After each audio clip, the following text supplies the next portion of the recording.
Jesus came to take the sting of death, so we cannot walk around being afraid of death.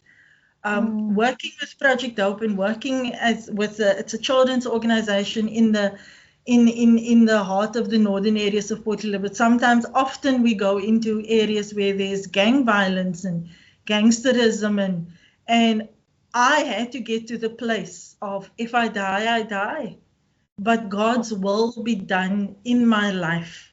Praise God. I mean, I haven't had gangsters come near me that I know of, and I felt like I'm in danger, but I was never in any danger. You know what I'm saying? But I had to get to that place. If I die, I die, because for me to live is Christ, but to die is gain, because I go to be with him, and my testimony stays. My testimony, I was driving through a very particular hectic area once, and it was a Sunday morning. I remember I'm wearing the Project Hope t-shirt. I've got food in the boot of my car that must be delivered to children.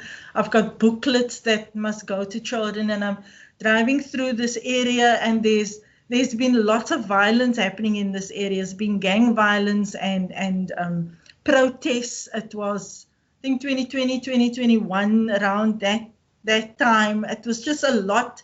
In fact, when I drove, there was still smoke coming out of the one building. People were standing. You know what it looks like in an area when there's something happening. And yeah, I'm driving in my little car, me alone.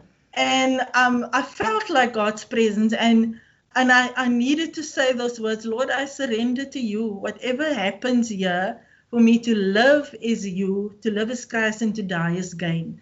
And in my mind, I had the scenario: if anything happened to me here now, I'm going to die in your service. Wow. People will come, they will find me wearing the t-shirt, doing the stuff that's in my car. And I said, look at that, devil, what testimony that would be.